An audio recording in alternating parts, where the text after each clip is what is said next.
earlier in the whole Alderaan like debacle, we had the Beta Heaven be introduced in the battle with Natsu, and I know some people didn't like it. There's oh, this came out of nowhere, it just gave him power to win. I don't agree.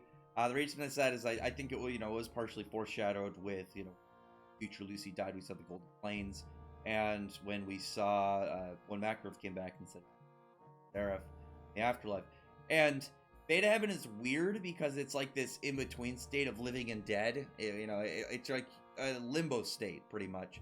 And it's not the actual versions of the people. It's like your personification, like idea of them, like how you see them.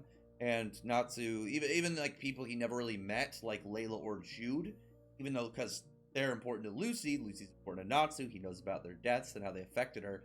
So him wanting them to have a happy afterlife, similar to how he's got all these other people in there, would make sense. Now, the idea of like what he got out of it, when he came out with like thought projection, I think that's what he believed it was, because we've seen thought projection magic. It's more like a hologram like illusion, whereas he shaped his soul, and we saw like one of his Aetherius powers is somebody stops time, he can exist in that time stop because Zeref can stop time. And Zeref made Natsu in order to counter him, because obviously you counter him to beat Zeref, because the Ahaxias.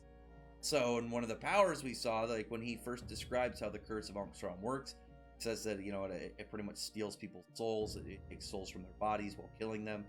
So there's both death magic and soul removal and soul fuckery that was involved with it. So Natsu having a degree of soul resistance always just made sense to me personally, and so, like, I believe that it would be more of Natsu just kind of like utilizing one of his Aetherius powers in there and thinking it's thought projection, which would be like a misdirection to a lot of the fans that wouldn't be able to remember certain aspects, which would be good because then later well, it'd be more surprising.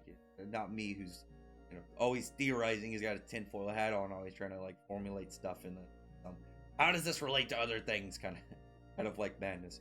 But my question is more of how is it going to utilize in the future? Because we saw in the last chapter, Natsu can't just kind of like make his soul leave his body at will. I think that it's going to be set up was set up for it and be more important later. I wouldn't like the idea of it being brought up and then never being a thing again. That I would see a problem with, because characters like Wraith, even though I liked him, same thing with like Zenkro, and we saw that Slayers can adapt their bodies to variations of their elements that exist outside of what they could eat at the time. They're kind of adapting to that, whatever it is. Like we saw Zenkro's God Flames, Gray with Invil's True Ice, Bloodman with the whole demon particles.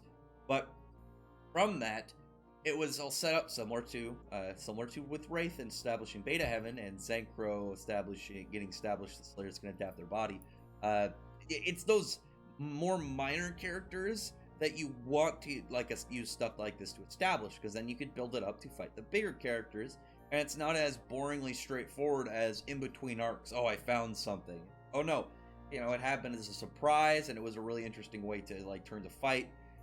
So stuff like that, I'm hoping that we find out more about in the future, because, like I said, the versions of them are like how you see them, and so it's pretty much Zeref without the crazies, and Igneel as he is, to where they could talk to Natsu to give him information about his Aetherius and dragon powers, maybe move him further in order to really fight both Ignia and the White Witch and the Dragon God, because it's a good way for it to find out like backstory lore stuff and like important aspects of his character, power wise, without just straight like him having, I don't know, find some book to read. Oh no, because then we can get the interactions with these characters, even though they're not the real versions of them.